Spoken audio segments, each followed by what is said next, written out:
Captain Han Woo-jin stood on the bridge of the Soul's Dream, watching the stars through the large viewing window.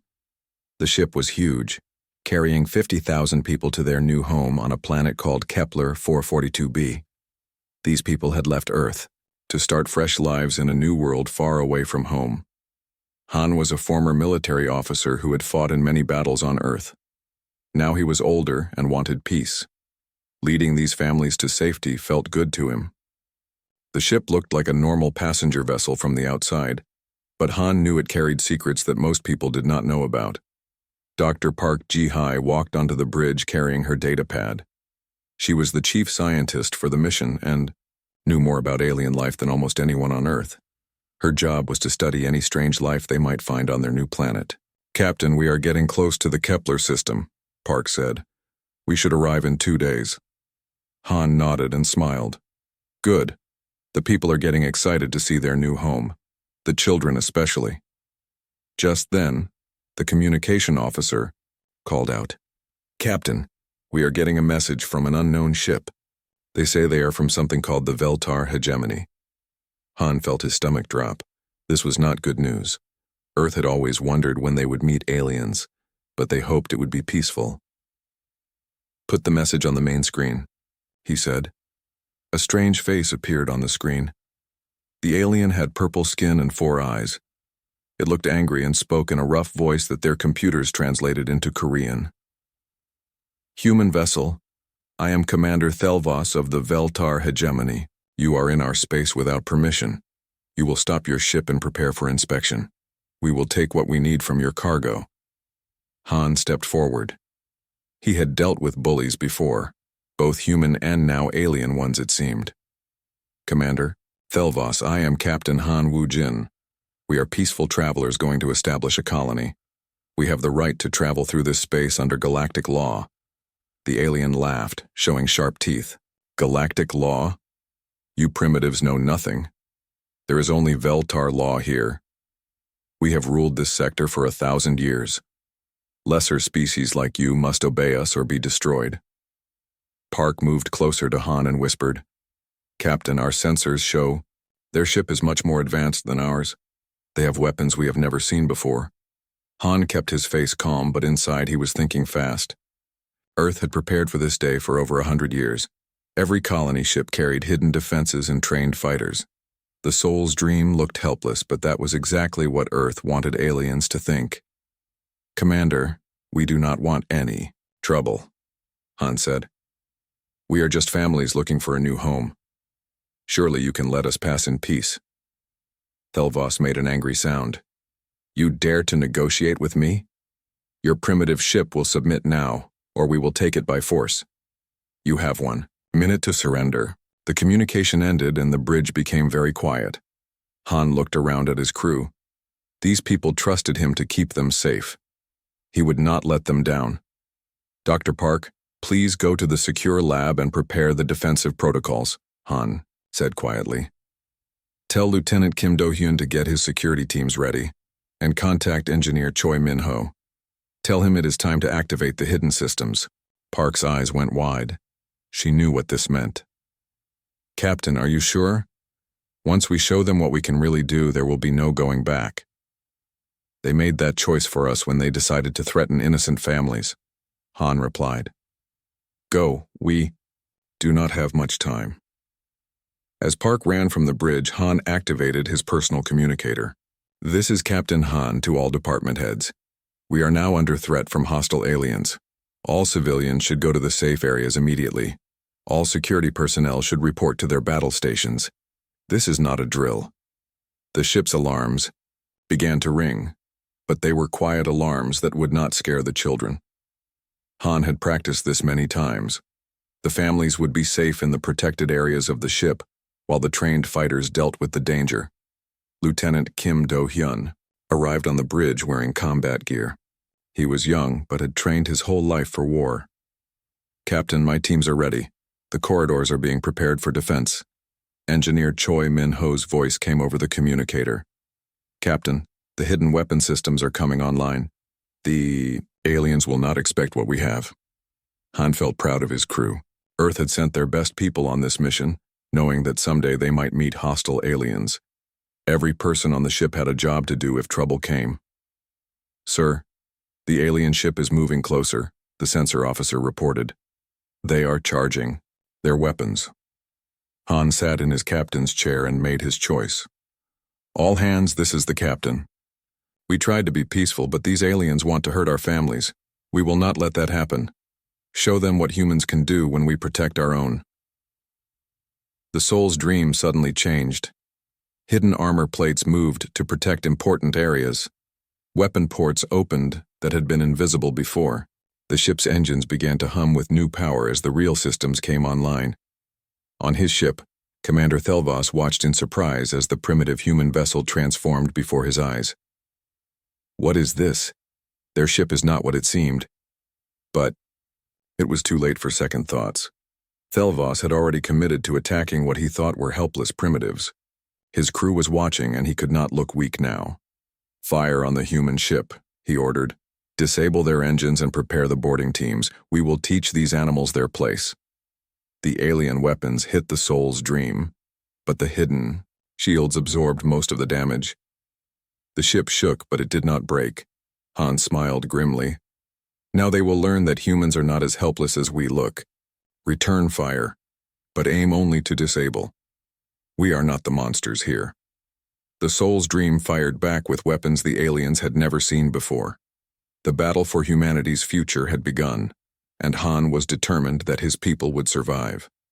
The aliens thought they were hunting sheep, but they had found wolves instead. Dr. Park Ji-hai ran through the corridors, knowing that everything would change after today. Humanity was no longer alone in the universe, and their new neighbors were not friendly. But humans had survived worse things than this, and they would survive this too. Sub-Commander Kexthul led his boarding party through the airlock and into the human ship. He had done this hundreds of times before with other primitive species. The routine was always the same: break in, scare the natives, take what they wanted, and leave. Sometimes they kept a few aliens as slaves if they looked useful. "Remember, these humans are new to space," Kexthul told his soldiers. "They will be frightened and easy to control. Take their leaders alive for questioning. Kill any who resist." The Veltar soldiers carried advanced energy weapons and wore thick armor. Each soldier was trained from birth to fight and conquer. They had never lost a boarding action against any species they encountered. But as soon as they stepped into the Soul's dream, something felt wrong. The corridors were empty, but not in the way scared primitives usually hid. This felt planned, like a trap waiting to spring. Lieutenant Kim Do-hyun watched the aliens from his hidden position. He was young, only 25, but he had studied every recorded alien encounter in Earth's databases. His security team was spread throughout the ship in carefully planned positions. "Wait for them to get deeper into the ship," Kim whispered into his communicator. "Let them think they are winning." The Veltar soldiers moved through the corridors, their heavy boots making loud sounds on the metal floors. They expected to find humans cowering in corners begging for mercy. Instead, they found empty hallways and closed doors. "This is strange," one soldier said to Kexthul. "Where is everyone? Even primitives usually try to fight back a little." Kexthul felt uneasy but pushed forward. His commander would be angry if he returned without prisoners and loot. "Keep moving. They are probably hiding in the center of the ship like cowards." Dr. Park Ji-hai worked frantically in her lab, analyzing the data their sensors had collected about the alien borders. As a xenobiologist, she understood alien body structures better than anyone on the ship. She quickly found weaknesses in their armor and biological systems. "Their breathing apparatus is sensitive to certain chemical compounds," she reported to Kim through the secure channel. "Also, their armor has weak points at the joints. I am sending the data to your teams now." Engineer Choi Min-ho was busy in the engine room, but not with repairs. He was rerouting power through the ship's systems in ways the aliens would never expect. The Soul's dream had been designed to look like a simple transport ship, but every system could be turned into a weapon if needed. "Kim, I am ready with the first surprise," Choi reported. "The corridor lights can now produce electromagnetic pulses that will overload their equipment." The first trap was sprung when the Veltar soldiers reached the main passenger area. They expected to find thousands of frightened humans. Instead, they found an empty space with strange metal structures that had not been there in their ship scans. "What are these things?" a soldier asked, pointing at the metal barriers. "Probably primitive art," Kexthul replied. "Keep moving." But when they walked between the metal structures, Kim triggered Choi's first trap. The lights flashed with intense, electromagnetic energy. The aliens' weapons stopped working and their communication systems went dead. "Now!" Kim shouted. Human security teams appeared from hidden positions throughout the room. They wore simple gear compared to the aliens, but they moved fast and knew exactly where to hit. Dr. Park's research had shown them every weak spot in Veltar armor. The aliens were surprised, but still dangerous. They were bigger and stronger than humans, even without their energy weapons. But the humans had something the aliens did not expect: teamwork and creativity. Kim's teams worked together like they had trained for years, which they had. One team distracted the aliens, while another attacked from the side. When the aliens tried to group together for defense, the humans scattered and attacked from new directions. Medic Lee So-young had prepared special chemical sprays based on Dr. Park's analysis. When she sprayed them at the aliens' breathing equipment, the soldiers began to cough and stumble. Their advanced armor meant nothing against a simple chemical reaction they had never encountered before. "Impossible," Kexthul shouted as his soldiers fell around him. "These are primitives. They should not be able to fight us." But the humans were not fighting like primitives. They were fighting like humans, which meant they were fighting dirty, smart, and without any rules the aliens understood. Choi triggered his second trap. The corridor floors became electrified, sending painful shocks through the aliens' metal boots. The aliens tried to fly using their armor's lift systems, but Kim's teams had prepared for that too. "Remember, we practiced against flying targets." Kim called to his people. "Use the nets and gravity hooks." The human fighters threw special nets that tangled the aliens' flight systems. Other humans used devices that created small gravity fields, pulling the flying aliens back down to the electrified floors. In just 10 minutes, half of Kexthul's boarding party was either unconscious or unable to fight. The sub-commander could not believe what was happening. His soldiers were elite warriors who had conquered dozens of species. How were these weak humans defeating them? "Fall back," Kexthul ordered. "Return to the ship. Something is wrong here." But falling back was not easy. The humans had turned the ship's corridors into a maze of traps and ambush points. Every time the aliens tried to retreat, they faced new surprises. Dr. Park had not been idle during the fighting. She had analyzed the aliens' stun weapons and found a way to reverse their effects. When the aliens tried to stun the humans, their own weapons began to malfunction and stun them instead. "How are they doing this?" an alien soldier cried as his weapon shocked him instead of his target. The remaining aliens finally reached their boarding shuttle, but only half of them made it back. Kexthul was injured and angry, and his armor was damaged from the electromagnetic attacks. On the bridge of the Veltar ship, Commander Thelvos watched in disbelief as his elite boarding party returned in defeat. These humans were supposed to be primitive, helpless creatures. Instead, they had fought like experienced warriors with tricks he had never seen before.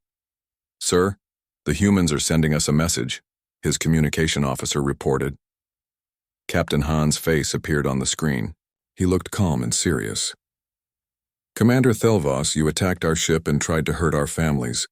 We defended ourselves. You can leave now and no one else needs to get hurt." Thelvos felt rage building inside him. No primitive species had ever spoken to him this way. His pride as a Veltar commander would not let him retreat after such an embarrassing defeat. "You think you have won?" Thelvos snarled. "That was just a small force. I will destroy your entire ship and everyone on it. No one defeats the Veltar and lives." Han's expression did not change. "Then you have made your choice. Dr. Park, please send the message to Earth. Tell them we have made contact with hostile aliens who refuse to negotiate." Thelvos did not know what that meant, but he would soon find out. He had started a fight with humans, and humans never forgot when someone threatened their children. Admiral Yoon Tae-min was having coffee in his office at Earth Defense Command when the priority alert came through. The quantum communicator only activated for the most serious emergencies. When he saw that the message came from the soul's dream, his blood went cold. The message from Dr. Park Ji-hai was clear and terrifying. 50,000 human civilians were under attack by aliens who had already shown they would kill innocent people. The aliens had called humans primitives and claimed the right to destroy them. Yoon immediately contacted President Kim Hae-won. Within 10 minutes, the president was in the emergency command center deep under Seoul, surrounded by the most important military leaders on Earth. "Show me everything," President Kim said as she sat down at the head of the table. Dr. Park's recorded message played on the main screen. She explained how the aliens had demanded surrender, attacked their ship, and sent soldiers to capture or kill the colonists. The recording also included data about alien technology and fighting methods. "They think we are weak because our ships look old," Dr. Park's voice explained. "But they have never seen humans fight before. They do not understand what they have started." General Lee Dong-wook stood up and activated a large wall display. It showed star maps, ship positions, and military assets that most people on Earth did not know existed. "Madam President, this is exactly what we have been preparing for," Lee said. "For over 100 years, Earth has been building for this day. We knew that when we met aliens, some of them might be hostile." The president studied the display. "What do you recommend, General?" "Operation Prometheus," Lee replied. "We activate all hidden assets and show these aliens that attacking humans was the biggest mistake they ever made." President Kim looked around the table at her advisors. These people had spent their whole careers preparing for this moment. Every military exercise, every new weapon, every strategy had been designed around one simple idea. Someday humans might have to fight for their survival against enemies with better technology. "The decision is mine," the president said quietly. "If we do this, there is no going back. The galaxy will know that humans are not peaceful explorers. They will know we are warriors." "Madam President," Admiral Yoon said, "these aliens made that choice for us when they attacked our families. We can be peaceful or we can be safe, but we cannot be both if our enemies will not let us." President Kim nodded. "Do it. Activate Operation Prometheus. Bring our people home." Within minutes, orders went out to secret military bases around the solar system.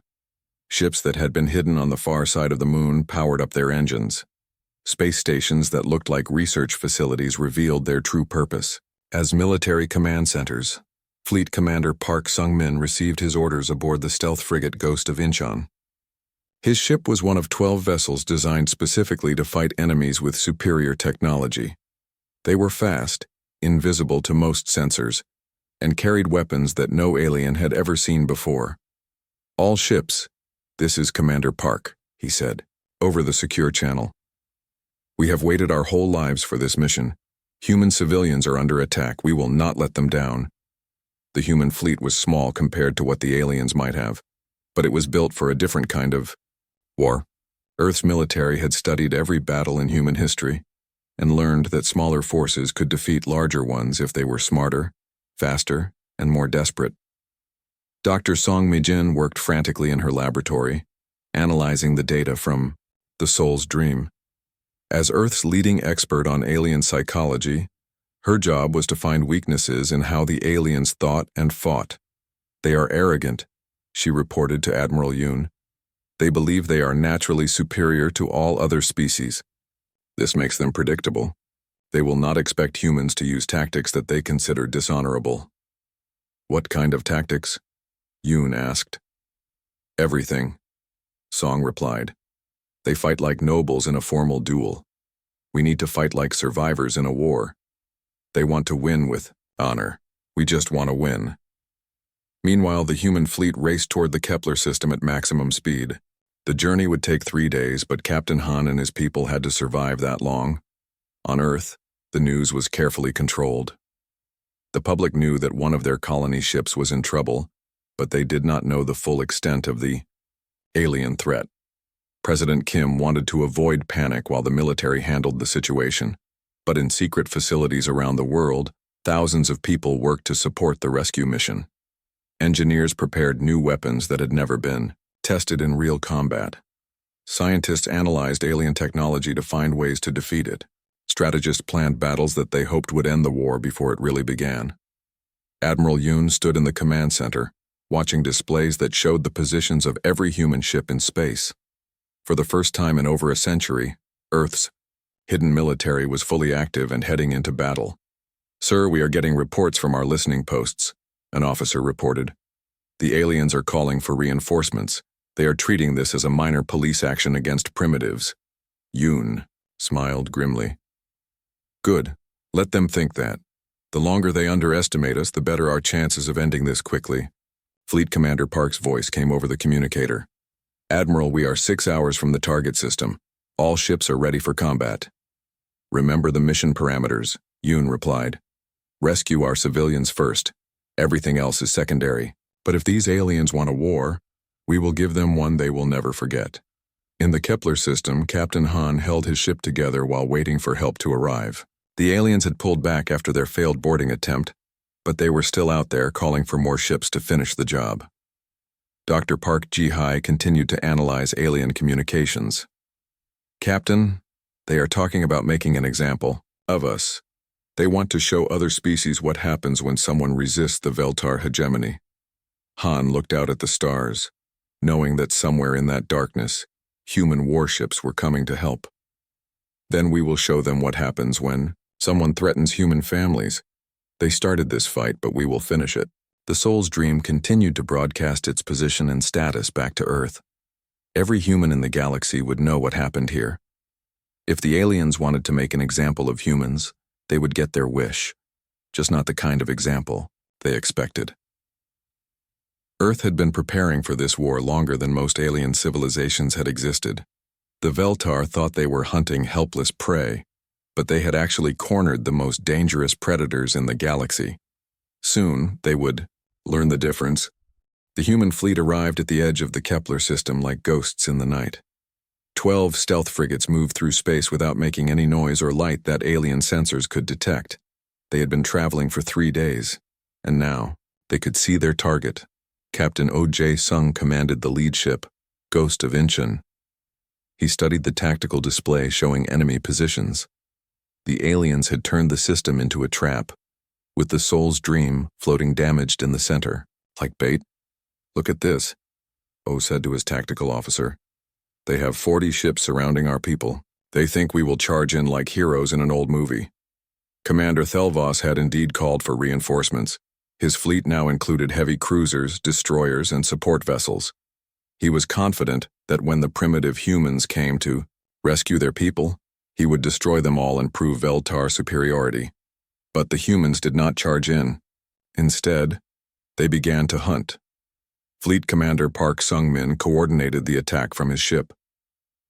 "All vessels, remember your training. We are not here to fight fair. We are here to win and bring our people home. Begin Phase 1. The human ships spread out through the system, moving silently between asteroids and debris fields. They had studied this system for years, through long-range telescopes, and they knew every hiding place. Captain O positioned his ship behind a large asteroid, completely invisible to alien sensors. He watched a Veltar supply convoy moving between the outer planets, carrying fuel and ammunition to the main fleet. "Target the supply ships first," O whispered to his crew. "An army that cannot eat or refuel cannot fight." The Ghost of Incheon fired a single torpedo that the aliens never saw coming. The torpedo was not like anything in their databases. It moved without any energy signature and changed direction like it was alive. When it hit the lead supply ship, the explosion was devastating. "What happened?" the convoy commander screamed, over the radio. "Where did that attack come from?" Before they could get an answer, 2 more torpedoes struck other ships in the convoy. In less than a minute, the entire supply train was destroyed, and the attackers had vanished without a trace. Across the system, other human ships were conducting similar attacks. Commander Shin Yu-jin led her frigate in an assault on an alien communication relay. Instead of just destroying it, her technical teams captured it and reprogrammed it. Now their own communication system will give us information about their movements, Shin reported to Fleet Commander Park. Every time they try to coordinate their forces, we will know about it first. Lieutenant Colonel Kim Sul-gi commanded a special unit of Space Marines trained for boarding actions.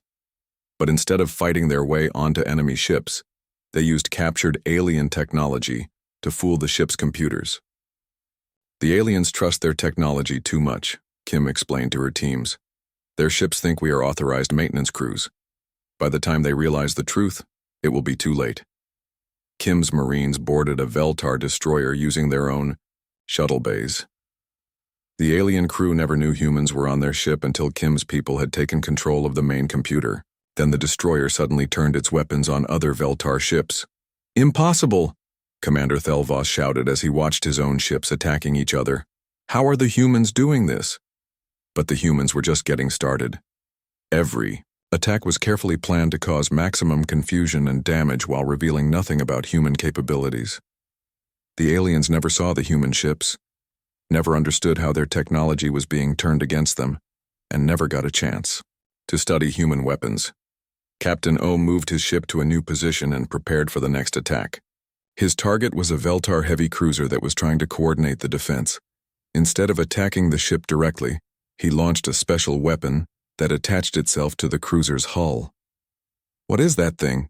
the cruiser's captain asked as his crew detected the strange object. "It appears to be some kind of probe," his scanner officer replied. "It is not armed." But the device was not a probe. It was a virus injector that began rewriting the ship's computer systems. Within an hour, the cruiser's weapons, engines, and life support were under human control. The psychological effect on the Veltar was enormous. They were used to fighting enemies they could see and understand.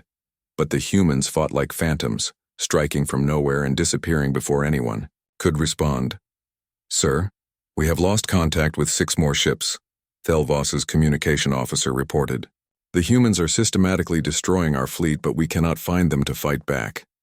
Thelvos felt panic growing in his chest. This was not how wars were supposed to work. The humans should have charged in with guns blazing, allowing his superior numbers and technology to crush them. Instead, they were picking his fleet apart piece by piece. Fleet Commander Park watched the battle reports with satisfaction. In 12 hours, the human fleet had destroyed or captured 15 alien ships without losing a single vessel. More importantly, they had rescued several groups of human prisoners from alien ships. "Phase 2 is ready to begin," Park announced. "All ships prepare for direct engagement. Show them what human warships can really do." The stealth frigates suddenly appeared throughout the alien formation, their cloaking systems deactivating as their weapons powered up. But these were not the same weapons the aliens expected from a primitive species. Captain O's ship fired kinetic projectiles that moved at incredible speeds. The aliens' energy shields were designed to stop lasers and plasma weapons, but they could not stop solid metal moving at nearly the speed of light. "Their shields are useless," O's weapons officer reported. "The kinetic rounds are punching right through." Commander Shin Yu-jin's ship used gravitational weapons that crushed enemy vessels from the inside. The aliens watched in horror as their strongest ships were compressed into tiny balls of metal. "What kind of monsters are these humans?" a Veltar captain screamed before his ship was destroyed. The battle that followed was not really a battle at all. It was a demonstration of what happened when a species that had evolved as hunters met a species that had evolved as rulers. The Veltar had conquered other civilizations through superior technology and numbers, but they had never faced an enemy that made war into an art form. In 4 hours, Commander Thelvos's reinforced fleet was reduced to scattered survivors. His 40 ships had been destroyed, captured, or disabled by 12 human vessels that seemed to be immune to every weapon in the Veltar arsenal. "This is impossible," Thelvos whispered as he watched his fleet burn around him. "We are the masters of this galaxy. How can primitives defeat us?"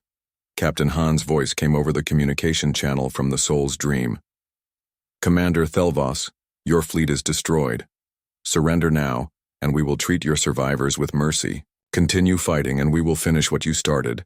But Thelvos's pride would not let him surrender to creatures he considered inferior. Instead, he activated his emergency beacon and sent a desperate message to Hegemony High Command. "This is Commander Thelvos. The human primitives have some kind of advanced technology. Send the main battle fleet immediately.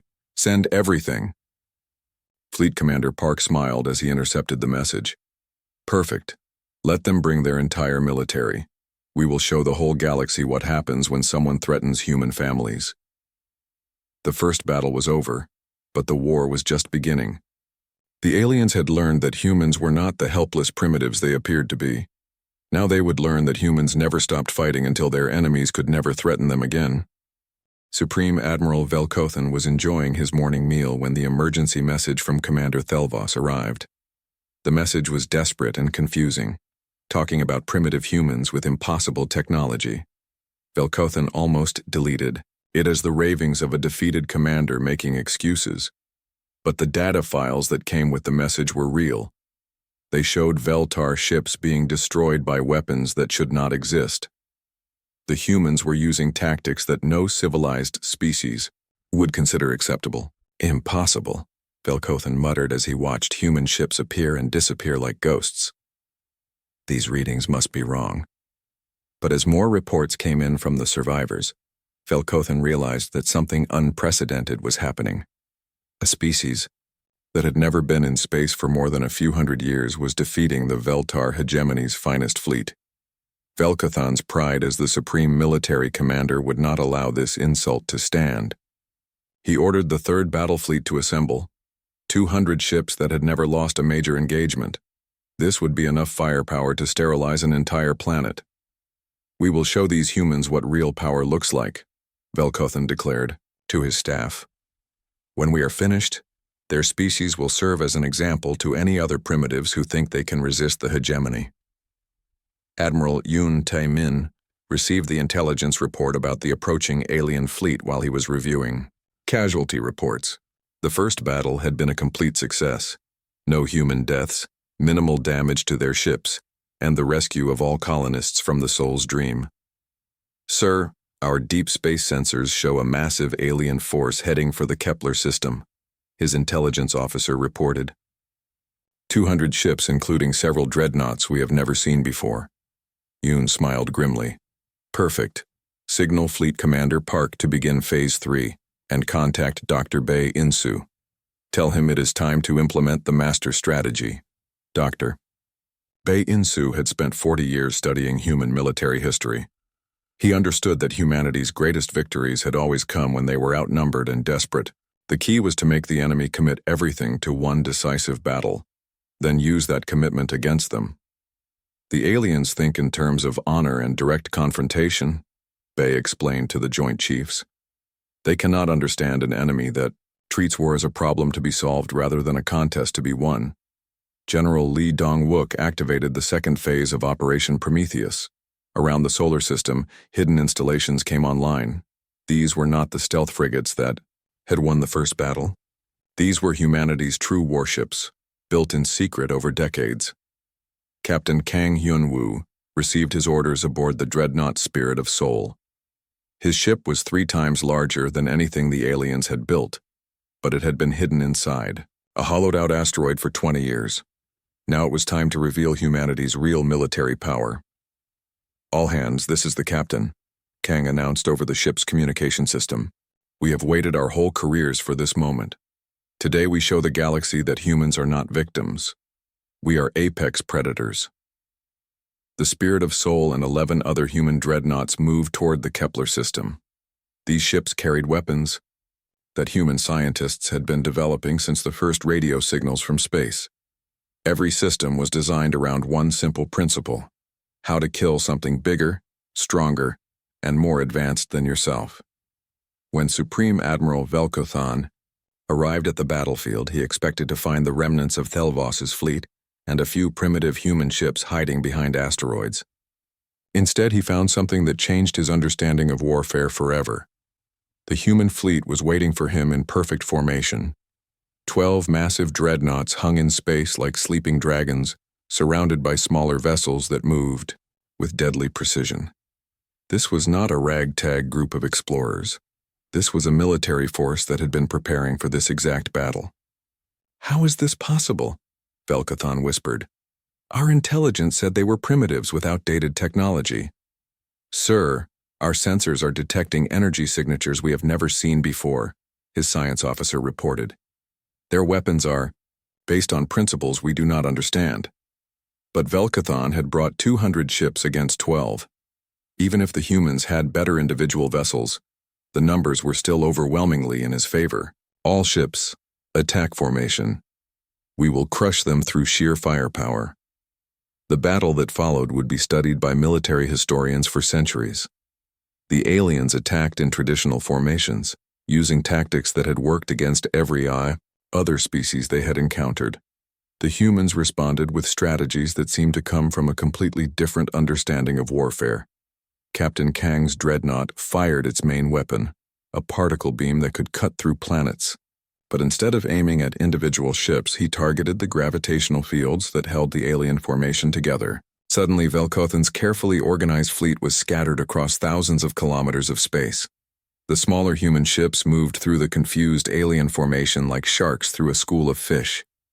Each human vessel carried enough firepower to destroy ships 10 times their size, and they used it with surgical precision.